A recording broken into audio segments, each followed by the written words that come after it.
لله والصلاة والسلام على أشرف الأنبياء والمرسلين نبينا محمد وعلى آله وأصحابه أجمعين أما بعد.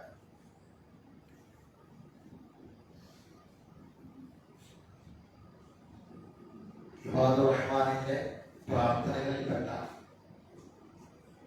ربنا هب لنا من أزواجنا وذرياتنا قرة أعين واجعلنا للمتقين إماما എന്ന പ്രാർത്ഥനയാണ് നമ്മൾ ചെയ്തു. നമ്മുടെ ദുനിയാവിലെ നൈമിഷികമായ ജീവിതം, അതിലെ കുറെ സന്തോഷങ്ങളും ആനന്ദങ്ങളും ഒക്കെ നമ്മൾ കണ്ടെത്തുന്നത്, കുടുംബജീവിതം നമ്മൾ ആസ്വദിക്കുന്നത് നമ്മൾ താമസിക്കുന്ന ഒരു വീട്ടിലെ നമ്മുടെ കുടുംബാംഗങ്ങളും ഒത്താണ്. നമ്മളെ ഭാര്യയും നമ്മുടെ മക്കളും മാതാപിതാക്കളും ഒക്കെ അടങ്ങുന്ന നമ്മുടെ ഒരു കൊച്ചു കുടുംബം. ആ കുടുംബത്തിന്റെ സന്തോഷം, ആനന്ദം ഇതൊക്കെയാണ് നമ്മൾ പ്രതീക്ഷിക്കുന്നത്. നമ്മളേറെ വിഷമിക്കുന്നതും സങ്കടപ്പെടുന്നതും നമ്മുടെ കച്ചവടത്തിൽ വരുന്ന പരാജയമോ അല്ലെങ്കിൽ നഷ്ടമോ, നമ്മുടെ സ്വന്തം ആരോഗ്യത്തെ ബാധിക്കുന്ന ഏതെങ്കിലും രോഗങ്ങളോ ഒന്നുമല്ല. നമ്മളെ ഏറ്റവും കൂടുതൽ സങ്കടപ്പെടുത്തുന്നത് നമ്മുടെ കുടുംബത്തിന്റെ പ്രശ്നമാണ്. നമ്മുടെ കുടുംബം തകരാറിലാവുകയാണെങ്കിൽ, കുടുംബത്തിൽ നിന്ന് കിട്ടേണ്ട സന്തോഷം കിട്ടാതെ വരികയാണെങ്കിൽ, അതായിരിക്കും നമ്മൾ ഏറ്റവും കൂടുതൽ അലട്ടുന്നത്. ഒരു കച്ചവടം നഷ്ടമായാൽ നമുക്ക് മറ്റൊരു കച്ചവടത്തിലൂടെ തിരിച്ചു പിടിക്കാമെന്നൊരു പ്രതീക്ഷ ഉണ്ടാകും. നമുക്ക് രോഗം വന്നാൽ അത് നമുക്കാണ്, നമുക്ക് അതിനെ എങ്ങനെയെങ്കിലും ഒക്കെ ചികിത്സിക്കാം, അതിനെ പ്രതിരോധിക്കാം എന്നൊരു പ്രതീക്ഷ ഉണ്ടാകും.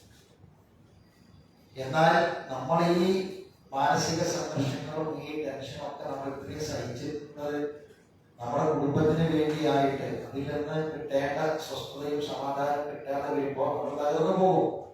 സ്വാഭാവികമാണ്.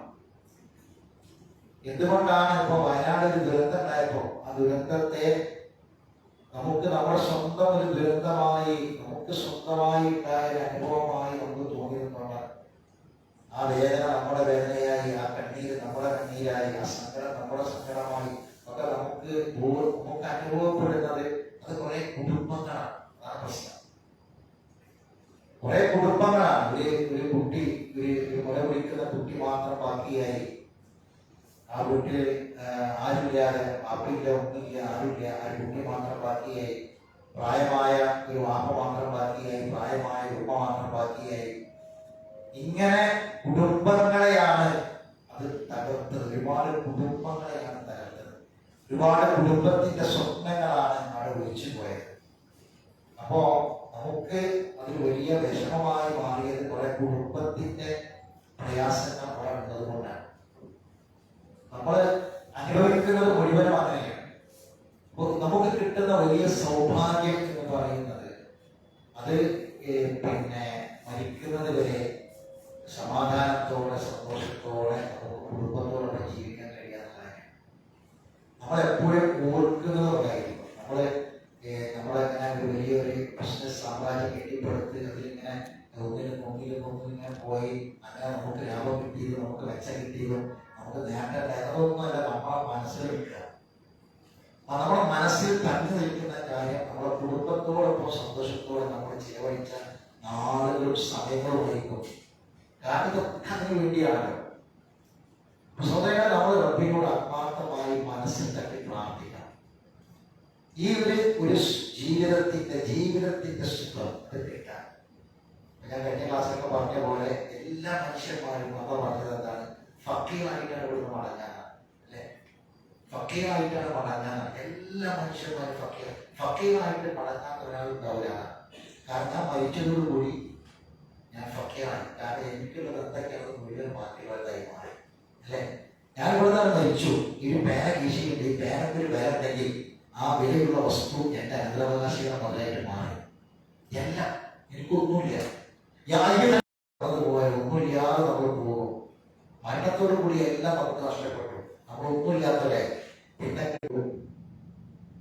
നമ്മൾ സ്വത്തപ്പുറ ഓഹരി വെക്കാന്നുള്ളത് വേറെ കാര്യം.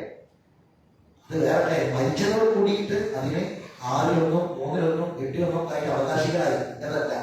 പിന്നെ കിട്ടുന്ന ആ 3 കഷ്ണ തുണി പോലും അനന്തര സ്വത്തിൽ കിട്ടുന്നതാണ്. നമ്മൾ മനസ്സിലാക്കി വെക്കണം. ഈ ബോധം അള്ളാഹു നമ്മളിലേക്ക് തരുന്നുണ്ട്. അള്ളാഹു നമുക്ക് തരും. അപ്പൊ ഒരു നിമിഷ നേരം കൊണ്ട് ഒരു ആയുസ് സമ്പാദിച്ചത് മുഴുവൻ നഷ്ടപ്പെടുന്ന ഇത്തരം കാഴ്ചകളൊക്കെ നമ്മളിങ്ങനെ കാണുമ്പോൾ അള്ളാഹുവിന്റെ ദൃഷ്ടാന്തങ്ങൾ ഓരോന്നായിട്ട് നമുക്ക് ഇങ്ങനെ കാണിച്ചു തരുമ്പോൾ സഹോദരങ്ങളെ, വയനാട്ടിൽ മരിച്ചവർക്കല്ല ദൃഷ്ടാന്തം, അവിടെ തകർന്നു പോയവർക്കല്ല, ജീവിച്ചിരിക്കുന്ന നമുക്കാണ് ദൃഷ്ടാന്തം. നമുക്കാണ്, നമ്മളെ കണ്ണുകൾക്കാണ് ദൃഷ്ടാന്തം. ജീവിച്ചിരിക്കുന്ന നമുക്കാണ് ദൃഷ്ടാന്തം.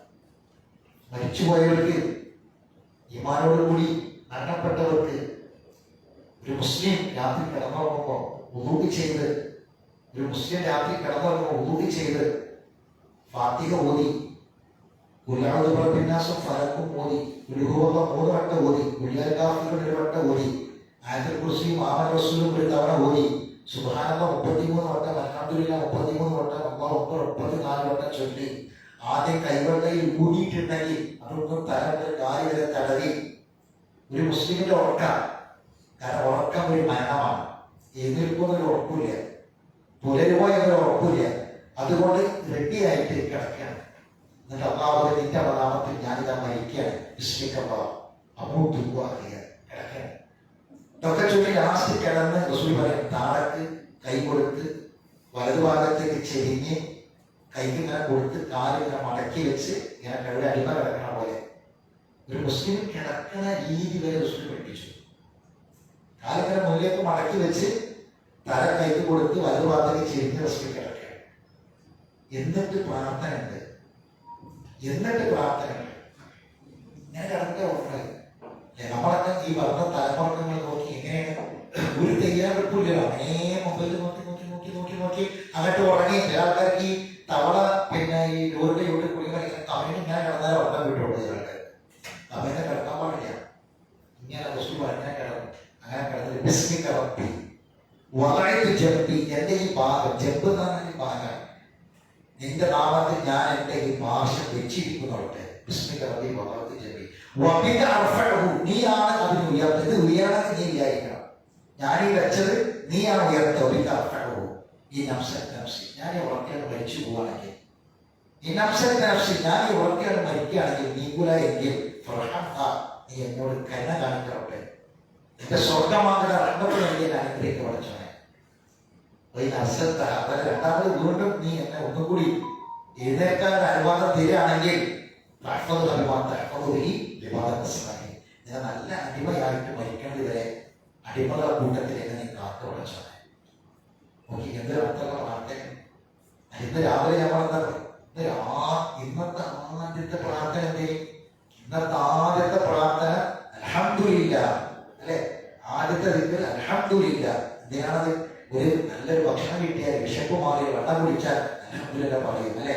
നമ്മൾ എഴുന്നേറ്റത് അൽഹംദുലില്ലാഹ്, അല്ലാതെ അഹ്യാനി ബഅദമ അമാതൈ, മരിപ്പിച്ച സ്വീകരിപ്പിച്ചു അൽഹംദുലില്ലാഹ്. ഇങ്ങനെ കിടന്നുറങ്ങിയൊരു മനുഷ്യനെ എന്ത് വലിയ അപകടങ്ങൾ സംഭവിച്ചാലും, എങ്ങനെ മരിച്ചാലും റാഹത്തുള്ള മരണം. ഇങ്ങനെ കിടന്നുറങ്ങിയൊരു മനുഷ്യൻ, ആ കെട്ടിടം തകർന്നു, വെള്ളത്തിൽ ഒഴിച്ചുപോയി.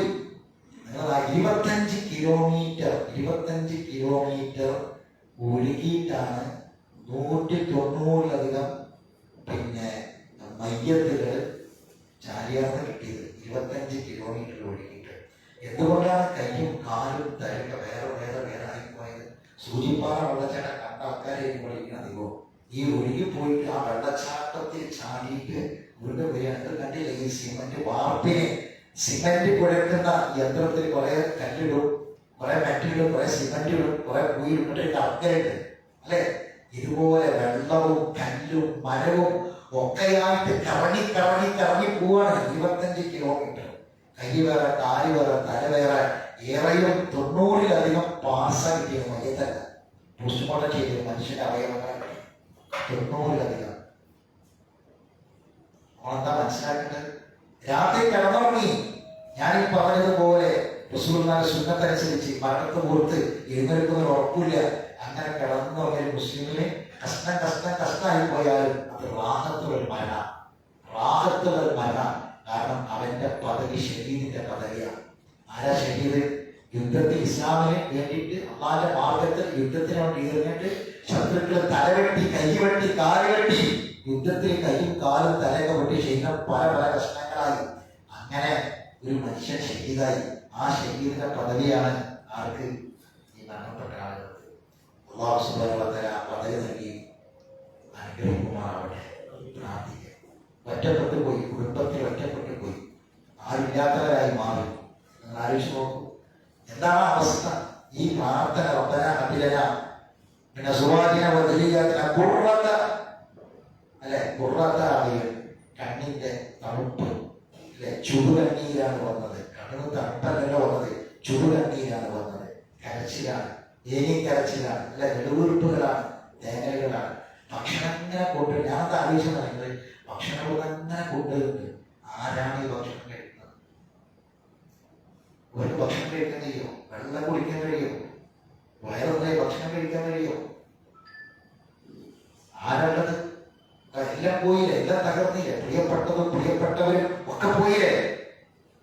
എന്നിട്ട് അവിടെ ബാക്കിയുള്ള ആളുകൾക്ക് നമ്മൾ കൊടുക്കുന്ന സുഭിക്ഷമായ ഭക്ഷണം കഴിക്കാൻ കൊണ്ട് കഴിയുമോ? മനസ്സ് വരുമോ?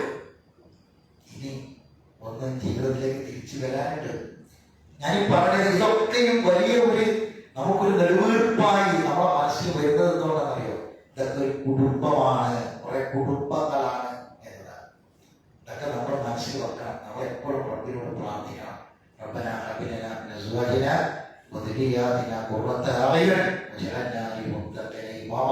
റബ്ബേ, ഒരിക്കലും ഈ കുടുംബത്തെ ഓർത്ത് ഒരു കണ്ണീര് വരുന്നൊരവസ്ഥ ഉണ്ടാകരുത് പഠിച്ചോനെ. എന്നും എൻ്റെ മക്കള്, എൻ്റെ കുടുംബം, എൻ്റെ ഭാര്യ എൻ്റെ കണ്ണിൻ്റെ ഉടമയാകണം, തണുപ്പാകണം, ആശ്വാസമാകണം, സമാധാനമാകണം എന്നതാണ് പ്രാർത്ഥന. അതുകൊണ്ടാണ് ഖുർആനിലെ വിവിധ ആയത്തുകളിലൂടെ ഈ കാര്യം നമ്മൾ പരിശോധിക്കുന്നത്. എന്തിനാ?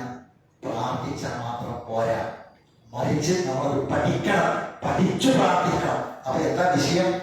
എവിടെയാണ് ഈ തകരാറ് സംഭവിക്കുക?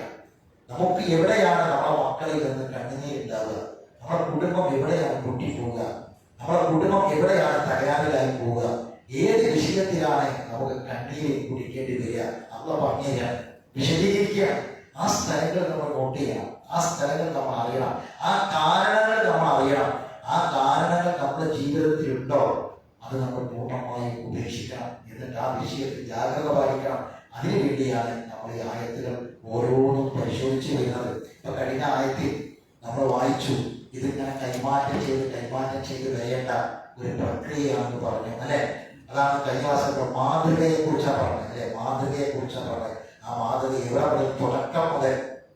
9ാം ക്ലാസ്സിൽ നമ്മൾ പറഞ്ഞത് എന്തുകൊണ്ടാണ് മക്കൾ നന്നാവാത്തത്? പലരും ചോദിക്കുകയാണ്. ആ ചോദ്യത്തിന്റെ ഉത്തരം സൂറത്ത് ഇസ്രായിലെ ആയത്തിൽ നമ്മൾ കണ്ടു, ആയത്തുകൾ പരിശോധിച്ചു. കഴിഞ്ഞ ക്ലാസ്സിൽ നമ്മൾ പറഞ്ഞത് ഒരു കുട്ടിക്ക് വേണ്ടി, ആലോചിച്ച്, ഒരു കുട്ടി ജനിച്ചതിന് ശേഷമല്ല, ഒരു കുട്ടിക്ക് വേണ്ടി ആഗ്രഹിക്കുമ്പോൾ ഒരു പ്രാർത്ഥന തുടങ്ങണം എന്നാണ് നമ്മൾ പഠിപ്പിക്കുന്നത്. കുട്ടി ഉണ്ടായതിനു ശേഷമോ ഭാര്യ ഗർഭിണിയായതിനു ശേഷമല്ല, ഒരു കുട്ടിക്ക് വേണ്ടി നമ്മൾ ആഗ്രഹിക്കുന്ന സമയം മുതൽ പ്രാർത്ഥിക്കണമെന്നാണ് ഇസ്ലാം പഠിപ്പിച്ചത്. ആ സമയം മുതൽ പ്രാർത്ഥിക്കണം, അവിടുന്ന് തുടങ്ങണമെന്നാണ് പറഞ്ഞത്. നമ്മൾ കഴിഞ്ഞ ക്ലാസ്സിൽ വായിച്ചു ആയത്തുകളൊക്കെ, കുറെ ആയത്തുകൾ വായിച്ചു. ഇബ്രാഹിം നബിയുടെ ജീവിതം പറഞ്ഞു, ഇസ്മായിൽ നബിയുടെ ജീവിതം പറഞ്ഞു, അവരുടെ മക്കളുടെ ജീവിതം പറഞ്ഞു. എന്തിനാണ് അള്ളാഹ് ഇങ്ങനെ കുറെ കുടുംബത്തിന്റെ ജീവിതം നമുക്ക് പറഞ്ഞു തരുന്നത്?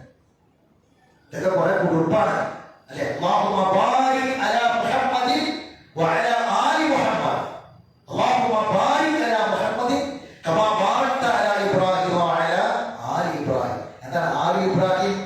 ഇബ്രാഹിം നബിയുടെ കുടുംബമാണ്, മുഹമ്മദ് നബിയുടെ കുടുംബമാണ്. ആ കുടുംബത്തിന്റെ വർക്കത്താണ് ഞങ്ങൾ ചോദിക്കുന്നത്. കുടുംബമാണ്. ആ കുടുംബം ഇങ്ങനെ വരികയാണ്. ബാപ്പ മകന് വേണ്ടി പ്രാർത്ഥിച്ചു, ആ പ്രാർത്ഥന അള്ളാഹ് കബൂൽ ചെയ്തു.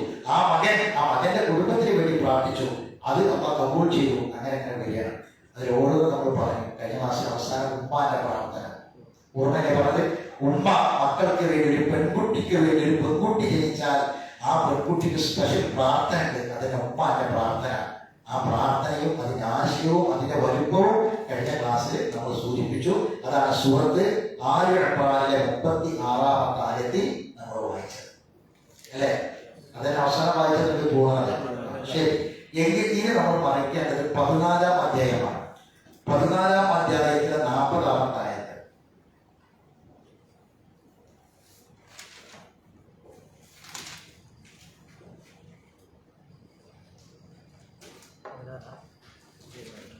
സൂറത്ത് ഇബ്രാഹിം.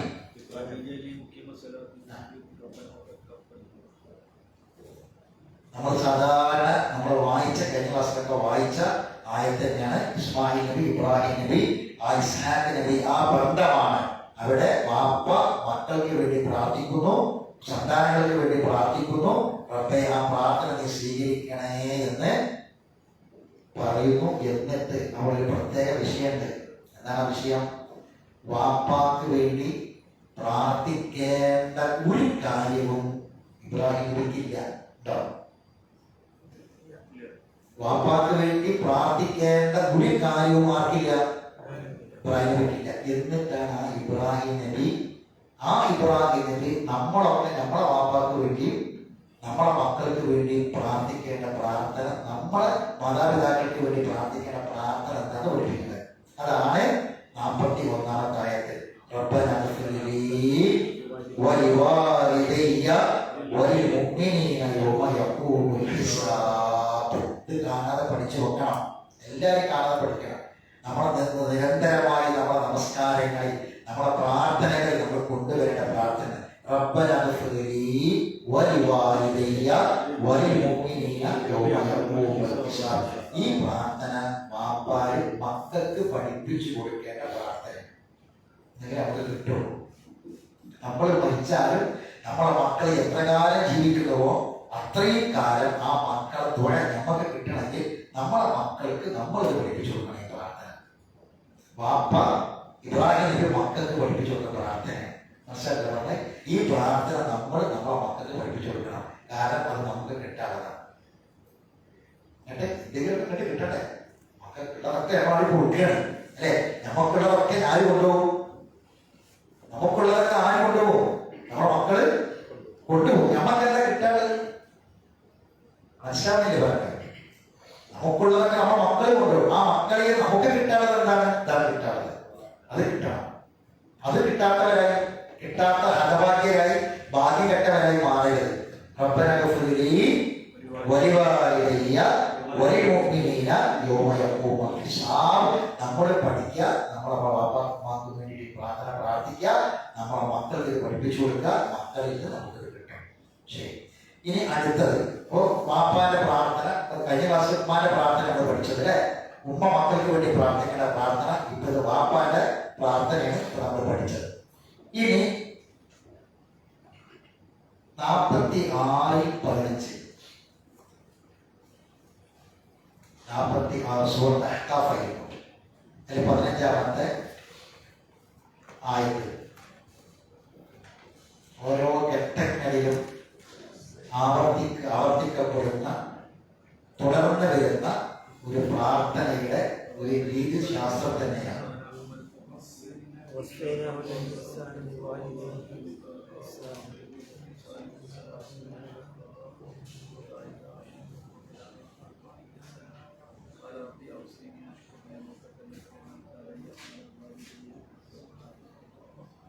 കണ്ടില്ലേ? മാതാപിതാക്കൾക്ക് ഇഹ്സാൻ ചെയ്യണമെന്ന് ഞാൻ വസിയ്യത്ത് ചെയ്യുന്നു. ഇത് ഞാൻ മുമ്പ് ഒരു തവണ ഈ മാതാപിതാക്കൾക്ക് നന്മ ചെയ്യണം എന്നിടത്ത് ഇഹ്സാൻ ചെയ്യുക എന്ന് പറയുന്ന കാരണം പറഞ്ഞിരുന്നു. ഓർമ്മ എന്താ കാരണം? ഇഹ്സാൻ ചെയ്യുക എന്ന നന്മക്ക് നമ്മൾ ഹൈറാ പറയുക അല്ലെ. മാതാപിതാക്കൾക്ക് ഹൈർ ചെയ്യണം എന്നല്ല പറയുന്നത്. പിന്നെ എന്ത് ചെയ്യണം പറഞ്ഞത്? ഇഹ്സാൻ ചെയ്യണം എന്നാണ് പറഞ്ഞത്. അതിന്റെ കാരണം ഇഹ്സാൻ എന്താണ്? ഈമാനും ഇസ്ലാമും ഇഹ്സാൻ ഒരുമിച്ച് പഠിപ്പിക്കുന്നതാണ്. ഇഹ്സാൻ എന്ന് പറഞ്ഞാൽ ഞാൻ അള്ളാഹിനെ കാണുന്നില്ലെങ്കിലും അള്ളാഹു എന്നെ കാണുന്നു. അള്ളാഹിനെ ഞാൻ കാണുന്ന പോലെ ഇബാദത്ത് ചെയ്യാം എന്നാണ് റസൂലുള്ളാഹി ഇഹ്സാൻ പറഞ്ഞത്. എന്ന് പറഞ്ഞാൽ മാതാപിതാക്കൾക്ക് നന്മ ചെയ്യുന്നിടത്ത് ഒരാൾ ബോധ്യപ്പെടുത്താനാകരുത്. മാതാപിതാക്കൾക്ക് നന്മ ചെയ്യണം എന്ന് പറഞ്ഞോടത്തൊക്കെ ഇഹ്സാൻ പഠിപ്പിക്കാൻ കാരണമാണ്. മനസ്സിലാക്കി പറഞ്ഞ് നാട്യർക്ക് വേണ്ടി ആവരുത്, കുടുംബക്കാർക്ക് വേണ്ടി ആകരുത്. അങ്ങനെ ആവുമ്പോഴാണ് എന്ത് പ്രശ്നം അറിയാം. ഞാൻ കുറെ നോക്കിയില്ലെങ്കിൽ ഇനി വാങ്ങാനും നോക്ക്, മനസ്സിലായില്ലേ? ഞാൻ കുറെ നോക്കിയാൽ ഇനി ഇത് നോക്ക്, ഞാൻ കുറെ മാനം നോക്കിയാൽ ഇനി നീ നോക്ക് എന്നൊക്കെ മക്കൾ തമ്മിൽ വാപ്പായന്മാരും നോക്കുന്ന കാര്യത്തിൽ പ്രശ്നം വരപ്പോഴാണ്, ഇഹ്സാൻ എന്ന അവസ്ഥ ഇല്ലാതിരിക്കുമ്പോഴാണ്. അപ്പൊ അതുകൊണ്ട് ഞാൻ എൻ്റെ അമ്മനെ നോക്കുന്നു, എൻ്റെ അപ്പയെ നോക്കുന്നു. ഒരാൾക്ക് വേണ്ടിയല്ല, ഒരാളെ നല്ല അഭിപ്രായം കിട്ടാനുമല്ല, ഒരാളെയും ഇവിടെ വേണ്ടി പ്രശംസക്ക് വേണ്ടിയല്ല. കാരണം എനിക്ക് അത് എന്നെ ഏൽപ്പിച്ച കാര്യം എൻ്റെ ഉറപ്പ്, ഞാൻ അത് ചെയ്യും. അതാണ് ഇഹ്സാൻ. ബോധ്യപ്പെടുത്തുക. അങ്ങനെ ബോധ്യപ്പെടുത്തി ചെയ്യുമ്പോഴാണ് കണക്ക് പറയാം. അങ്ങനെ കണക്ക് പറയുന്ന ആൾക്കാർ ഒരിക്കലും മാതാപിതാക്കൾക്ക് ഇഹ്സാൻ ചെയ്യുന്നവരല്ല. അള്ളാന്റെ വസീയത്തിൽ പാലിച്ചിട്ടില്ല. അള്ളാന്റെ വസീയത്താണ് മാതാപിതാക്കൾ ഇഹ്സാൻ ചെയ്യുന്നത്. അപ്പൊ കിട്ടുന്ന സന്ദർഭം അത്രയും മാതാപിതാക്കളെ നോക്കുക. അത് നമുക്ക് കിട്ടുന്ന ഏറ്റവും വലിയ സമ്പാദ്യം മനസ്സിലാക്കുക. അത് കണക്ക് പറയാനോ അല്ലെങ്കിൽ അതിന്റെ പോരിശ പറയാനോ അത് ആൾക്കാരെ ബോധ്യപ്പെടുത്താനോ അല്ല എന്ന് മനസ്സിലാക്കണം. ശരി. ഉമ്മ ഗർഭം ചുമന്നതും പ്രസവിച്ചതും പ്രയാസം സഹിച്ചാണ്. ഗർഭം ചുമന്നതും മുല കൂട്ടിയത് 30 മാസമാണ്. അശുദ്ധ അങ്ങനെ പ്രായപൂർത്തിയായി കാര്യങ്ങൾക്കൊക്കെയുള്ള തന്റെ ഇടത്തെ വലിയ കുട്ടിയായിട്ട് മാറി. 40 വയസ്സായി. 40 വയസ്സായ ആൾ പ്രാർത്ഥിക്കണം. 40 വയസ്സുകാരന്റെ പ്രാർത്ഥനയാണ്. 40 വയസ്സുകാരന്റെ 40 വയസ്സായ ആൾക്കാരെ ഒന്ന് കൈവരിച്ചാൽ 40 വയസ്സായ ആൾക്കാർക്ക് പഠിക്കണ്ട. കൂടുതൽ 40 വയസ്സായ ആൾക്കാരാണ്. അപ്പൊ 40 വയസ്സൊക്കെ കാത്തു കണ്ട. 40 വയസ്സാണ് മുമ്പ് തന്നെ പഠിക്കുക, എല്ലാവർക്കും പഠിക്കുക. 40 വയസ്സിന് മുമ്പ് തന്നെ പഠിച്ചത് പ്രാർത്ഥിക്കാൻ പറ്റുള്ളൂ. 40 വയസ്സായാൽ പ്രാർത്ഥിച്ചു തുടങ്ങണം. 40 വയസ്സുകാരുടെ പ്രാർത്ഥന. 40 വയസ്സിന്റെ പ്രത്യേകത എന്താ? 40 വയസ്സായ പിന്നെന്തായി? വയസ്സായി. മധ്യവയസ്കൻ നമ്മൾ ഉണ്ടാക്കിയതാ. മധ്യവയസ്കൻ തന്റെ സംഗതി അള്ളാഹ് പഠിപ്പിച്ചില്ല. കൗമാരം, ശൈശവം, കൗമാരം, യൗവനം, വാർദ്ധക്യം. യൗവനം എന്ന് പറഞ്ഞാൽ 30 to 40, 25 to 40, 18 to 40 കൗമാരം ഒഴിവാക്കണമെങ്കിൽ 40 യുവത്വത്തിന്റെ. 40 കഴിഞ്ഞാൽ പിന്നെ വയസ്സനായി. പിന്നെ 40 കഴിഞ്ഞാൽ പിന്നെ ഇനി ജീവിച്ചത്ര ജീവിക്കാനില്ല, സമയമില്ല. പോകാൻ ഒഴിക്കണം, മടങ്ങാൻ ഒഴിക്കണം, അവിടേക്കുള്ളത് ഒരുക്കി വെക്കണം. അതാണ് പറഞ്ഞത്. 40 വയസ്സെത്തിയാൽ അവൻ പ്രാർത്ഥിക്കണം. എന്താ പ്രാർത്ഥിക്കേണ്ടി? വായിച്ചോളൂ. ربي أوزعني أن أشكر نعمتك التي أنعمت علي وعلى والدي وأن أعمل صالحا ترضاه وأصلح لي في ذريتي إني تبت إليك وإني من المسلمين. ഇത് കാണാതെ പഠിച്ചു വെക്കണം. നമ്മൾ ഇതൊക്കെ ഈ ക്ലാസ്സിൽ പഠിപ്പിക്കാൻ നമ്മുടെ ശൈലി എങ്ങനെയുണ്ടാ? ഒരു പ്രാർത്ഥന പഠിപ്പിച്ചിട്ടില്ല. ഒരു പ്രാർത്ഥന പഠിപ്പിക്കുമ്പോൾ അത് പഠിക്കുമ്പോൾ അത് പഠിപ്പിച്ചു പോകുന്നതാണ്. പക്ഷെ ഇപ്പൊ നമ്മളെങ്ങനെ എല്ലാം കൂടി പിന്നെ ആവർത്തിക്കൊണ്ട് കഴിഞ്ഞു പോകും. അതുകൊണ്ട് എല്ലാവരോടും പഠിക്കണം എന്ന് വസീത് പറയാം. ആ പ്രാർത്ഥനയുടെ അർത്ഥം കൂടി പഠിച്ചാൽ എന്തായാലും നമ്മൾ പ്രാർത്ഥിക്കും. എന്താ അർത്ഥം? ഔസിഇനി റബ്ബി ഔസിഇനി അൻ അഷ്കുറ നിഅമതക അല്ലതി അൻഅംത അലയ്യ വഅല. എനിക്കും എൻ്റെ മാതാപിതാക്കൾക്കും നീ തന്ന നിഅമത്തിന് നന്ദി കാണിക്കാൻ എനിക്ക് നീ പ്രചോദനം നൽകണമേ. വാപ്പാക്ക് കൊടുത്ത ഏറ്റവും വലിയ നിയമത്തെ നമ്മളാണ്. നമ്മൾക്ക് കിട്ടിയ ഏറ്റവും വലിയ നിയമത്തെ വാപ്പാരന്മാരോട് നന്ദി കാണിക്കാനുള്ള പ്രചോദനം നൽകണമേ. പ്രചോദനം വലിയ ശുദ്ധമാണ്. പിന്നെ നീ ഇഷ്ടപ്പെട്ട പ്രവൃത്തി ചെയ്യാൻ തോന്നിയത്. കാരണം സ്വാലിഹൻ തറവാറ് ഇനി ഞാൻ കാത്തിരിക്കുന്നത് ഒരു വിളിയാണ്. ഏതാണ് വിളി?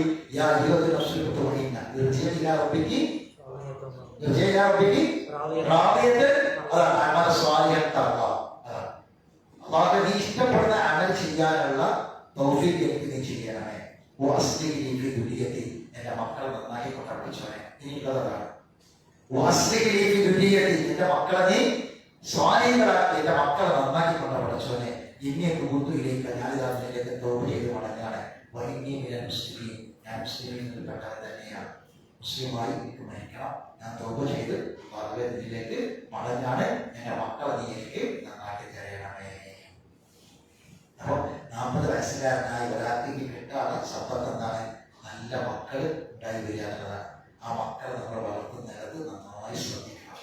ദീന് കൊടുക്കണം, ഇസ്ലാം കൊടുക്കണം. ഞാൻ ഈ പറഞ്ഞ കാര്യങ്ങളൊക്കെ മക്കൾക്ക് പഠിപ്പിച്ചു കൊടുക്കണം.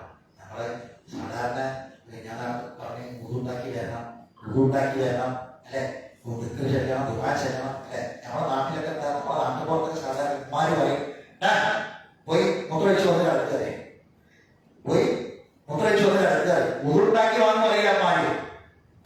ഉറുണ്ടാക്കി വന്ന് കിടക്കുന്ന പറഞ്ഞാൽ ദീന് കൊടുക്കണം, ദീനുള്ള അമ്മ ആവണം, അമ്മ പറഞ്ഞു കൊടുക്കും. മനസ്സിലായില്ലേ? കുട്ടികളെ റൂമ കിടന്ന് അങ്ങനെ എപ്പോഴാ ഉറങ്ങിയെന്ന് അറിയില്ല, എപ്പോഴോ ഉറങ്ങി എപ്പോഴോ എഴുന്നേറ്റു. അങ്ങനെ ഒരു ഉറക്കില്ല ഒരു മുസ്ലിമിന്. ഉറങ്ങി നല്ല ബോധത്തോടെ ഉറങ്ങണം, എഴുന്നേൽക്കാൻ സമയത്ത് തന്നെ എഴുന്നേൽക്കണം. ഇത് ചെറുപ്പത്തിലെ പഠിപ്പിച്ചു കൊടുക്കണം.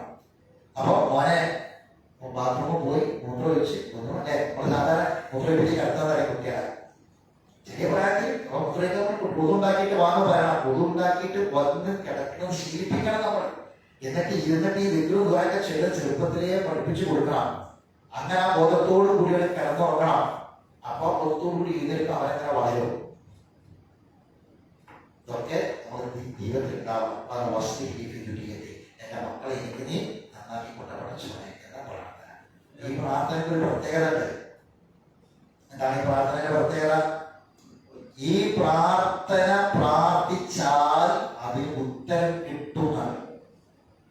അതാണ് ഈ ആയത്തിന്റെ തൊട്ടടുത്തായത്. വായിച്ചോക്കി.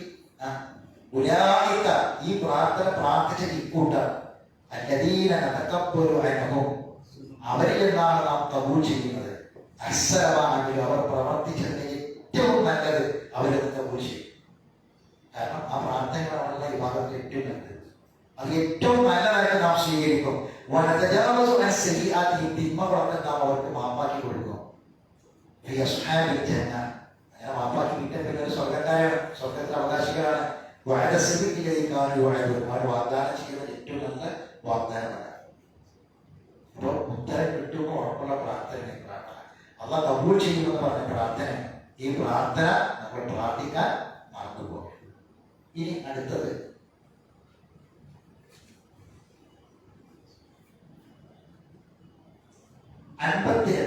സൂറത്ത് തൂർ 52-ാം അധ്യായം.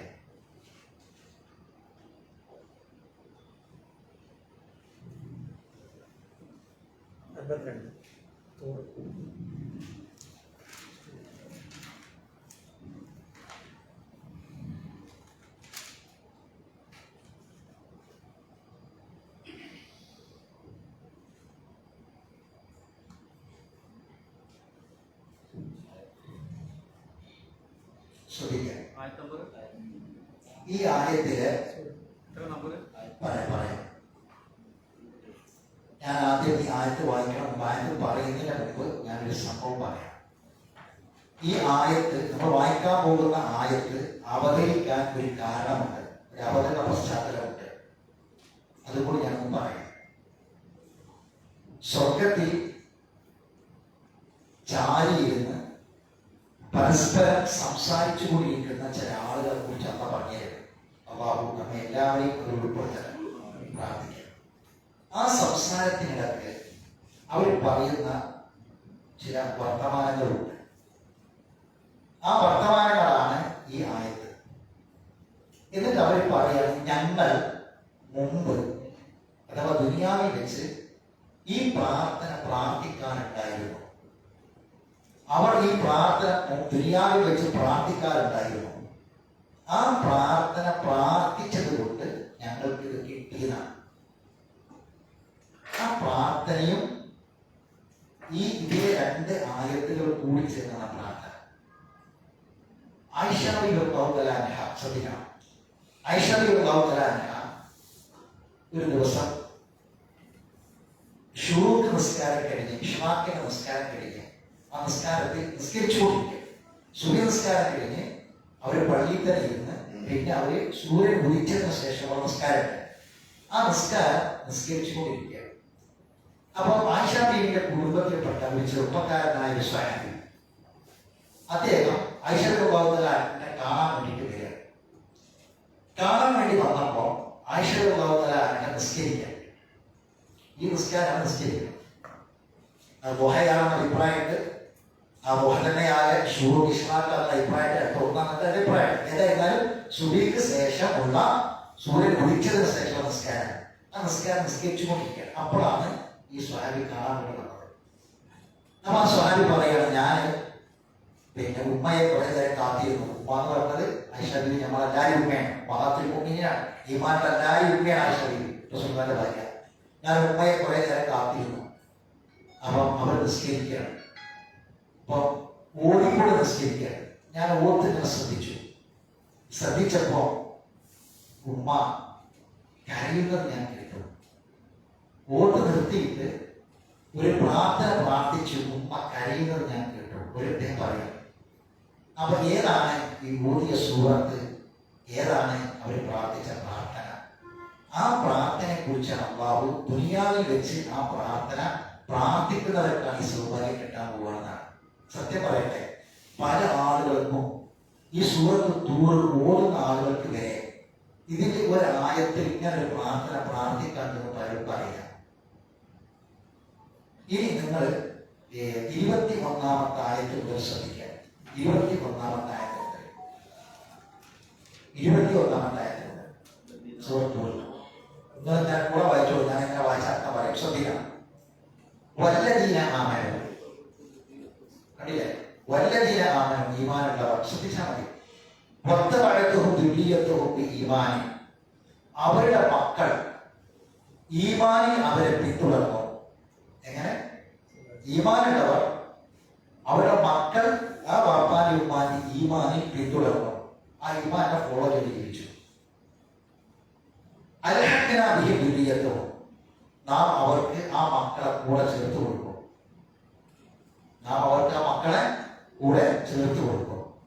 വമാ അലത്നാമിന് അലൈഹിം ഷൈഅൻ, അവരെ ഒരു അമലും നഷ്ടപ്പെടുത്തില്ല, പാഴാക്കൂല. അവരെ അമലിൽ നിന്ന് ഒരു അമലും വന്നതില്ല, പാഴാക്കൂല. കുല്ലും ബിഹി ബിമാ കസബ, എന്നൊരു തത്വം പറയുന്നത്. കുല്ലും ബിഹി ബിമാ കസബ, എല്ലാ മനുഷ്യനും അവൻ സമ്പാദിച്ചതിന് പണയം വെക്കപ്പെട്ടവനാണ്. സമ്പാദിച്ചതിന് പണയം വെക്കപ്പെട്ടവെന്ന് പറഞ്ഞാൽ എന്താണോ ചെയ്തത് അതാണ് കിട്ടുക. നമ്മൾ ചെയ്യേണ്ട കാര്യം ചെയ്യാതെ കുറേ കിട്ടാമെന്ന് പ്രതീക്ഷിച്ച് കാര്യങ്ങൾ കിട്ടൂല. എന്താണോ കുല്ലും ബിഹി ബിമാ കസബ, അതൊരു തത്വമാണ്. ഓരോരുത്തരും അവൻ ചെയ്തതിന് പണയം വെക്കപ്പെട്ടവരാണ്.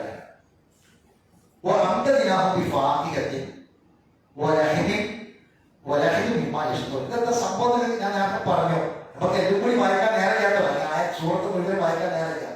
ഇതിപ്പോ എവിടെയാണ്? സ്വർഗത്തിലാണ് വരുന്നത്. ആരെ പറ്റിയാ പറഞ്ഞത്? സ്വർഗത്തിലെത്തി ആൾക്കാരെ പറ്റിയാ. ആ സ്വർഗത്തിൽ ഈമാനോട് ജീവിച്ച് ഈമാനിൽ തുടർന്ന മക്കളൊക്കെ അന്ന് സ്വർഗത്തിൽ ചേർത്ത് കൊടുത്തിട്ടുണ്ട്. അവരൊക്കെ അവിടെ ഉണ്ട്. ഇതല്ല പറയുന്നത് അവർ കൊതിക്കുന്ന തരത്തിലുള്ള പഴവും മാംസവും അവർക്ക് ധാരാളമായി കൊടുക്കും, അധികമായി നൽകും, കണക്കിലേറെ കൊടുക്കും. എങ്ങനെ? അവർ ആഗ്രഹിക്കുന്ന പഴം, ആഗ്രഹിക്കുന്ന മാംസം. എല്ലാവർക്കും എല്ലാ മാംസവും ഇഷ്ടമുണ്ടാവില്ലല്ലോ, എല്ലാവർക്കും എല്ലാ പഴം ഇഷ്ടാവില്ല. ഇഷ്ടമുള്ള പഴം, ഇഷ്ടമുള്ള മാംസം അതവർക്ക് കൊടുക്കും. അവർക്ക് കുടിക്കാനുള്ള പാനപാത്രം ഉണ്ടാകും. അവിടെ അതിങ്ങനെ അവർ കൈമാറിക്കൊണ്ടിരിക്കും. അവരൊരിക്കലും ഒരു അനാവശ്യ വാക്കോ ഒരു ചീത്ത കാര്യമോ ഒന്നും അവിടെ അവർ കാണില്ല, കേൾക്കൂല. അവരിങ്ങനെ പാനപാത്രം ഇങ്ങനെ കൈമാറി വെള്ളം ഇങ്ങനെ കുടിച്ചുകൊണ്ടിരിക്കും. തീരുമാനം കുറെ കുട്ടികൾ അവർക്കിടയിൽ ഇങ്ങനെ ചുറ്റിക്കറങ്ങി നടക്കുന്നുണ്ടാകും. എന്താണ് ആ കുട്ടികളെ ഭംഗി എന്നറിയോ? കണ്ണവും മക്കളോൻ, അവർ മുദ്ര ചെയ്യപ്പെട്ട മുത്തുകൾ പോലെയായിരിക്കും. ചിപ്പിക്കുള്ളിലെ മുത്തുകൾ പോലെയുള്ള ചെറിയ മക്കൾ അവർക്കിടയിലൂടെ ഇങ്ങനെ ഓടി കളിക്കുന്നുണ്ടാകും. അവരിങ്ങനെ പരസ്പരം അഭിമുഖമായിരുന്ന് അവരിങ്ങനെ പലതും ചോദിച്ചുകൊണ്ടിരിക്കും, സംസാരിച്ചുകൊണ്ടിരിക്കും. ആ കൂട്ടത്തിൽ അവർ പറയുന്നൊരു വാക്ക് ശ്രദ്ധിക്കണം. അവർ പറയുന്നൊരു വാക്ക് മുമ്പ് ഞങ്ങൾ ദുനിയാവിൽ മരിക്കാൻ മുമ്പ് ഞങ്ങളുടെ കുടുംബത്തിൽ ഞങ്ങൾ ഭയഭക്തിയുള്ള ആളുകളായിരുന്നു. ഭക്തിയുള്ള ആൾക്കാര്, ദീനുള്ള ആൾക്കാര്, ദീനുള്ള കുടുംബമായിരുന്നു ദുനിയാവിൽ എന്റെ കുടുംബം എന്നവർ പറയും. സ്വർഗത്തിൽ സംസാരം എന്നിട്ട് അവർ പറയും. കേട്ടോളൂ, ഈ ആയത്താണ് ആയിഷയുടെ കരയിപ്പിക്കുന്ന ആയത്ത്.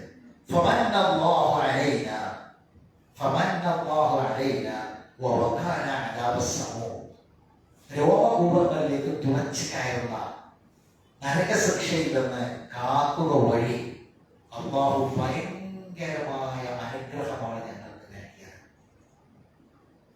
ബാക്കി ഞങ്ങൾ മുമ്പ് ദുനിയാവിൽ വെച്ച് ഇതിനു വേണ്ടി പ്രാർത്ഥിച്ചിരുന്നു. തീർച്ചയായും അല്ലാഹു അങ്ങേയറ്റം കാരുണ്യവാനും ഉദാരമതിയുമാകുന്നു. ഞങ്ങൾ ഇത് ദുനിയാവിൽ വെച്ച് പ്രാർത്ഥിച്ചിരുന്നു. ഏതാ പ്രാർത്ഥന?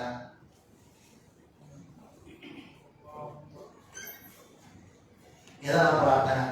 ആ പ്രാർത്ഥന നമുക്ക് ഖുർആനിൽ കാണില്ല. ഈ വാക്ക്, ഈ പ്രാർത്ഥന പ്രാർത്ഥിച്ചിരുന്നു എന്ന് നമുക്ക് ഖുർആനിൽ അത് പറഞ്ഞിട്ടുണ്ട്.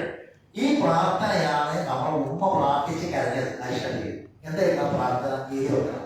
അല്ലാഹുമ്മ അല്ലാഹുമ്മ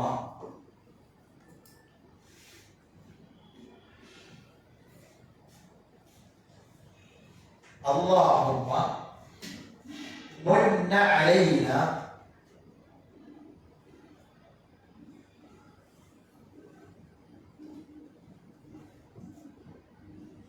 اللهم من علينا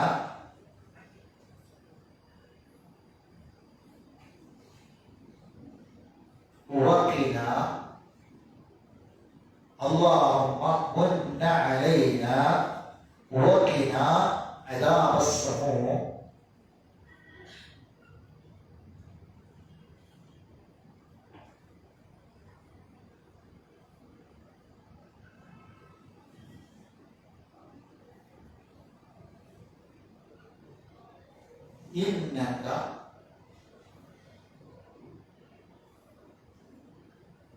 إنك أنت البر الرحيم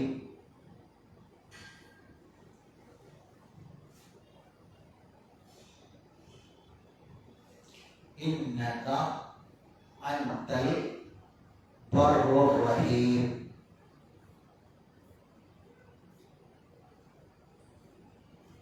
ഈ പ്രാർത്ഥന ആ ആയത്തിൽ ഒഴിഞ്ഞു കിടക്കുന്നത്.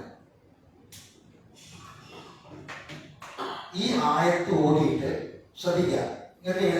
ഏതാ സമയത്ത് അവിടെ ശ്രദ്ധിക്കുക. ഒരു മിനിറ്റ് നിങ്ങളുടെ ഒരു മിനിറ്റ്. ഈ രണ്ടായത്ത് 27ഉം 28ഉം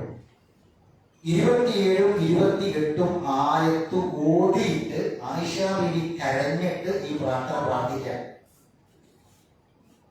അപ്പൊ ഇത് ഊതുന്ന എല്ലാ ആൾക്കാരും അവിടെ നിർത്തിയിട്ട് പ്രാർത്ഥന പ്രാർത്ഥിക്കണം. ഈ പ്രാർത്ഥന പ്രാർത്ഥിച്ചിരുന്ന ആളുകൾക്കാണ് ഈ സ്വർഗത്തിൽ അന്ന് ഈ പറഞ്ഞ ഈ അനുഭൂതി കിട്ടുക, ഈ ഗുണം കിട്ടുക. കുടുംബത്തോടെ സ്വർഗത്തിൽ ഇരുന്ന് ആ സ്വർഗീയ സുഖം കിട്ടുക.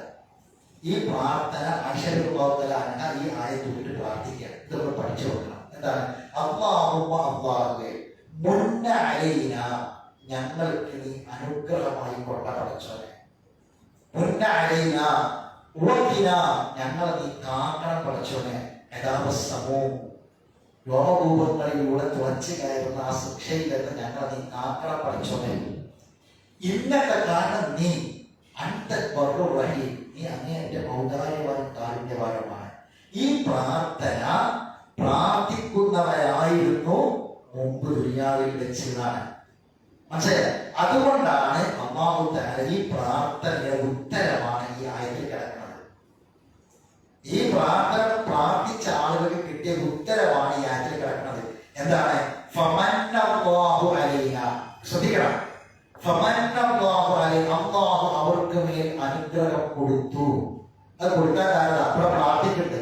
മുന്ന അലൈന എന്ന് പ്രാർത്ഥിച്ചു, ഞങ്ങൾക്ക് മേൽ നീ അനുഗ്രഹം കൊണ്ട പഠിച്ചവനെ. മുന്ന എന്ന് പറഞ്ഞാൽ അനുഗ്രഹം കൊണ്ട പഠിച്ചവനെ. മന്ന എന്ന് പറഞ്ഞ അനുഗ്രഹം കൊടുത്തു എന്നാണ്. മുന്ന എന്ന് ചോദിച്ചതിന്റെ ജവാബാണ് മന്ന. മുന്ന എന്ന് പറഞ്ഞാൽ നീ അല്ലാഹുവേ നിന്നത്തെ അനുഗ്രഹം കൊണ്ട പഠിച്ചോണിയാണ്. മന്ന അല്ലാഹു അനുഗ്രഹം കൊടുത്തു എന്നാണ്. ഉവഖിന, ഞങ്ങളെ കാക്ക് പഠിച്ചോണിയാണ്. അതാവസ്സമോ കട. ആ ഉവഖിന എന്നതാണ് വഖാന. കട കിന ഉവഖിന, ഞങ്ങളെ കാക്കുകയും ചെയ്യണമേ. അതിന്റെ ജവാബാണ് വഖാന. അതാവസ്സം. മനസ്സിലാവില്ലേ? മനസ്സിലാവാത്ത നീ പ്രശ്നം ഉണ്ടാവും.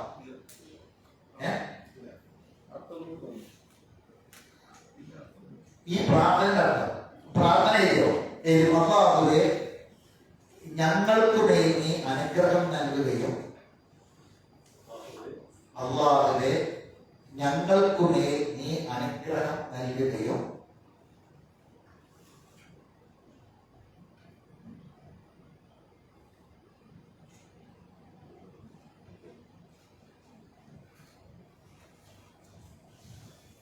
രോമകൂപങ്ങളിൽ തുളച്ചു കയറുന്ന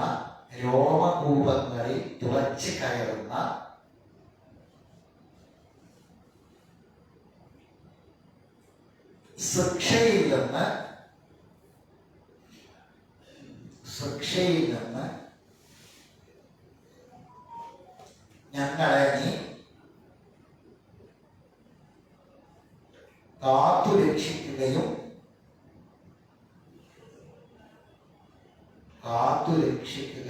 ചെയ്യണമേ.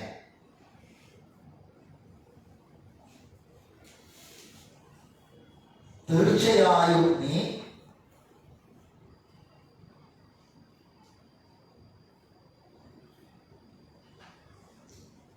ഔദാര്യവാനും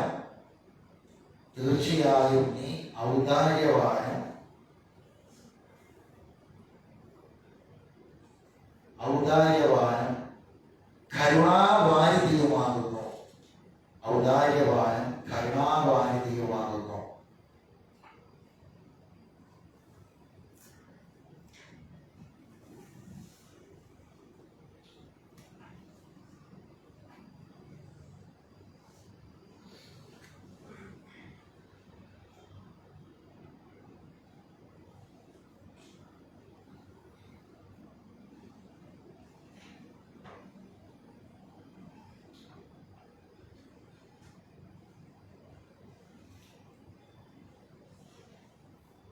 ഇവിടെ ശ്രദ്ധിക്കും. ഞാൻ ഒന്നുകൂടി പറയാം. ആദ്യം നമുക്ക് ഈ പ്രാർത്ഥന, ഇതൊരു പ്രാർത്ഥന ശ്രദ്ധിക്കാം. ഈ പ്രാർത്ഥന മരിക്കുന്നതിന് മുമ്പ് ശ്രദ്ധിക്കണേ, മരിക്കുന്നതിന് മുമ്പ് പ്രാർത്ഥിച്ച ആളുകൾക്ക് അല്ലാഹു കൊടുക്കുന്ന ഉത്തരമാണ് ഈ ആയത്തിലുള്ളത്. മനസ്സിലായി? മരിക്കുന്നതിന് മുമ്പ് ഈ പ്രാർത്ഥന പ്രാർത്ഥിച്ച ആളുകൾക്ക് അല്ലാഹു കൊടുക്കുന്ന ഉത്തരമാണ് ഈ ആയത്തിലുള്ളത്. അങ്ങനെ വായിക്കുമ്പോഴേ ആയത്ത് മനസ്സിലാവുള്ളൂ.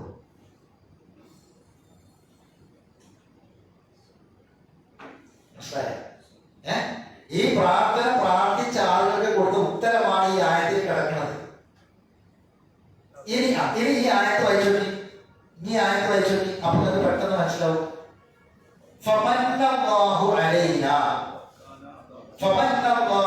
ഞങ്ങളെ മേൽ അല്ലാഹു ഔദാര്യമായി ഞങ്ങൾക്ക് ഈ സ്വർഗം നൽകിയിരിക്കുന്നു. രോഗകൂപങ്ങളിലൂടെ തുളച്ചു കയറുന്ന ശിക്ഷയിൽ നിന്ന് ഞങ്ങളെ അവൻ കാക്കുകയും ചെയ്തിരിക്കുന്നു. എന്താ കാരണം? അടുത്ത ആയത്ത്, മുമ്പ് ഞങ്ങൾ അല്ലാഹുവോട് ഇതിനു വേണ്ടി പ്രാർത്ഥിച്ചിരുന്നു.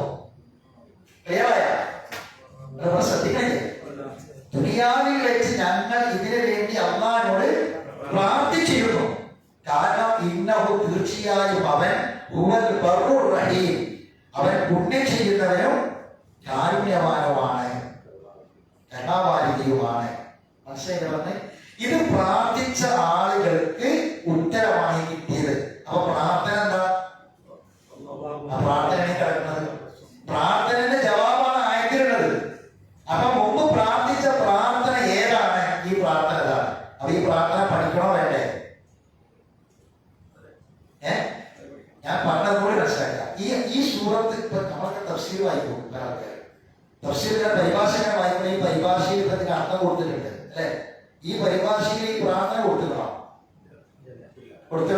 ഇല്ല. അത് നമുക്ക് തദബ്ബുർ ചെയ്യുമ്പോഴാണ് കിട്ടുക. മനസ്സിലായോ പറഞ്ഞത്? അങ്ങനെയാണ് നമ്മൾ ഖുർആൻ പഠിക്കുന്നത്. അപ്പൊ ഈ മുമ്പ് പ്രാർത്ഥിക്കുന്നവരായിരുന്നു അവർ, അതുകൊണ്ട് അവർക്ക് കിട്ടിയെന്ന് പറഞ്ഞാൽ ആ പ്രാർത്ഥന നമുക്ക് അറിയാൻ വേണം, പ്രാർത്ഥിക്കാനും കഴിയണം അല്ലെ? എങ്കിലും അത് കിട്ടുള്ളൂ. അപ്പൊ പ്രത്യേകിച്ച് ഇനി നമ്മൾ ഈ ആയത്ത് സൂറത്ത് തൂർ ഓതുമ്പോൾ ഈ ആയത്തുകൾ വരുമ്പോൾ ഈ ആയത്തിന്റെ ആശയം നമ്മൾ മനസ്സിലാക്കിയിട്ട് അവിടെ നിർത്തി പ്രാർത്ഥിക്കണം. അതാണ് ആയിഷ റളിയല്ലാഹു തആല അൻഹ ആ പ്രാർത്ഥന ഇവിടെ എത്തിയപ്പോ ആയത്ത് ഓത്ത് നിർത്തിയിട്ട് ഈ പ്രാർത്ഥന പ്രാർത്ഥിച്ച് കരഞ്ഞു എന്നാണ് ആര് പറഞ്ഞത്? അദ്ദേഹത്തെ കാണാൻ വേണ്ടി വന്ന സ്വഹാബി പറഞ്ഞത്. അവരെ കാണാൻ വേണ്ടി, ഉമ്മയെ കാണാൻ വേണ്ടി വന്ന സ്വഹാബി പറഞ്ഞത്. അവരിങ്ങനെ നിസ്കരിക്കുന്ന ഈ സൂറത്ത് ഓതിയിട്ട് ഈ പ്രാർത്ഥന പ്രാർത്ഥിക്കുന്നത് ഞാൻ കേട്ടു. അവരാണ് ഈ പ്രാർത്ഥന നമുക്ക് പഠിപ്പിച്ചത്. അപ്പൊ ഇത് ഏതാണ് വിഷയം? ഇതിപ്പോ നമ്മൾ പഠിക്കുന്ന വിഷയത്തിന്റെ അർത്ഥം സ്വർഗത്തിൽ ഇരുന്ന്, അതാണ് ഈ സൂറത്തെ 21-ാമത്തെ ആയത്തില് സ്വർഗത്തിൽ ഇരുന്ന് സ്വർഗത്തിൽ മക്കളോടൊപ്പം കുടുംബത്തോടൊപ്പം അല്ലാഹു സുബ്ഹാനഹു വ തആല സ്വർഗത്തിൽ പ്രവേശിപ്പിച്ച് അവിടുത്തെ അനുഗ്രഹങ്ങളൊക്കെ അല്ലാഹു നൽകി ആ സുഖങ്ങളൊക്കെ ആസ്വദിച്ചു കൊണ്ടിരിക്കുന്ന ആളുകൾ പരസ്പരം സംസാരിക്കുന്ന വാക്കാണ് ഞങ്ങൾ ദുനിയാവിൽ കുടുംബത്തിൽ ഞങ്ങൾ കുടുംബത്തിൽ ഭക്തിയുള്ള ദീനി ബോധമുള്ള മതബോധമുള്ള അള്ളാനെ പേടിക്കുന്ന കുടുംബമായിരുന്നു എന്നത്. അതെങ്ങനെ? കുടുംബത്തോടൊപ്പം ഖുർആൻ ക്ലാസ്സിന് പോകും, കുടുംബത്തോടൊപ്പം ഖുർആൻ പഠിക്കും. ഇപ്പൊ നമ്മൾ ആലോചിച്ചു, ഇപ്പൊ ഇവിടെ ഉള്ള ഒരു കുടുംബം, ഈ ഇരിക്കണ ഈ ഒരു കുടുംബം ടിയച്ചോളി, ഭാര്യയുണ്ട്, ഭർത്താവിന്റെ മക്കളുടെ ടിയച്ചോളി, ഈ കുടുംബം ഇത് കേട്ടില്ലേ? ഈ കുടുംബം മൊത്തം കേട്ടില്ലേ? ഈ കുടുംബം മൊത്തം പ്രാർത്ഥിച്ചില്ലേ? ഈ കുടുംബം മൊത്തം പഠിച്ചില്ലേ? മനസ്സിലാണ് പറഞ്ഞത്. അവരാണ് എവിടെ വിളിക്കുക? സ്വർഗത്തിൽ വിളിക്കുക. അപ്പൊ നമ്മൾ എന്ത് ചെയ്യണം? നമ്മൾ ഇത്തരം ക്ലാസ്സുകളിൽ നമ്മുടെ കുടുംബത്തെ കൂടി നിർബന്ധമായി പങ്കെടുപ്പിക്കണം. ഒന്നുകൂടി പറയാം, സ്വർഗം സത്യമാണ്, പരലോകം സത്യമാണ് എന്ന ബോധം, എന്ന ഉറച്ച വിശ്വാസം നമുക്കുണ്ടെങ്കിൽ ചിലതൊന്നും നമ്മൾ എന്ത് ചെയ്യുക? നമുക്ക് ഒരിക്കലും ഒഴിവാക്കാൻ പാടില്ല. എന്ത് തിരക്കുണ്ടെങ്കിലും ഒഴിവാക്കാൻ പാടില്ല. നമ്മളെ കുടുംബം, നമ്മളെ മക്കള് ദീനം പഠിക്കണം. ആ പഠിക്കുന്നത്, നമ്മൾ പഠിക്കുന്ന കാര്യം അവർ കൂടി പഠിക്കണം, അവർക്ക് കൂടി പഠിപ്പിച്ചു കൊടുക്കണം. എങ്കിൽ അല്ലാഹു ഈ പറഞ്ഞ കാര്യം നമുക്ക്, ഈ അനുഗ്രഹം, ഈ സ്വർഗം ഒക്കെ നമുക്ക് കിട്ടും. അല്ലാഹു അനുഗ്രഹിക്കുമാറാകട്ടെ. അറിവില്ലായ്മ വന്നു തെറ്റുകുട്ടികൾ അല്ലാഹു വിട്ടുകൊടുത്ത് മാറാതിരിക്കട്ടെ. മരണപ്പെട്ടുപോയ അല്ലാഹു മഗ്ഫിറത്തും മർഹമത്തും പ്രദാനം ചെയ്യട്ടെ. വയനാട്ടിലെ ദുരന്തത്തിൽ അകപ്പെട്ടു പോയ ഇമാനിൽ നമ്മുടെ സഹോദരങ്ങൾ അല്ലാഹു അവർക്ക് ശുഹദാക്കളെ പദവി നൽകി അനുഗ്രഹിക്കുമാറാവട്ടെ. ഒറ്റപ്പെട്ടു പോയ അല്ലാഹു മനസ്സമാധാനം പ്രദാനം ചെയ്യട്ടെ. എത്രയും പെട്ടെന്ന് ഇവരുടെ യാഥാർത്ഥ്യത്തിലേക്ക് തിരിച്ചു വരാനുള്ള തൗഫീഖ് അല്ലാഹു പ്രദാനം ചെയ്യട്ടെ. അല്ലാഹു തആല നമ്മളെയും നമ്മുടെ കുഞ്ഞുമക്കളെയും നമ്മുടെ നാടിനെയും നമ്മുടെ കുടുംബത്തെയും എല്ലാവിധ ആപത്തുകളിൽ നിന്നും, പരീക്ഷണങ്ങൾ കെടുതികളിൽ നിന്നും, ആപത്തുകളിൽ നിന്നും, ദുരന്തങ്ങളിൽ നിന്നും കാത്തുരക്ഷിക്കുമാറാവട്ടെ. അല്ലാഹു തആല നമ്മുടെ മക്കളെ സ്വാലിഹായ മക്കളാക്കി തീർക്കട്ടെ. നമ്മുടെ കുടുംബത്തിൽ അല്ലാഹു മനസ്സമാധാനം പ്രദാനം ചെയ്യട്ടെ. അല്ലാഹു സുബ്ഹാനഹു വ തആല പരിശുദ്ധ ഖുർആൻ പഠിക്കാൻ വേണ്ടി നമ്മൾ നീക്കി വെച്ച ഈ സമയം നാളെ നമ്മുടെ കബറിലേക്കും പരലോകത്തേക്കുള്ള വലിയ സമ്പാദ്യമാണ് അല്ലാഹു അനുഗ്രഹിക്കുമാറാവട്ടെ. ربنا تقبل منا انك انت السميع العليم وتب علينا انك انت التواب الرحيم واخر دعوانا ان الحمد لله رب العالمين. سبحان الله وبحمدك اشهد ان لا اله الا انت استغفرك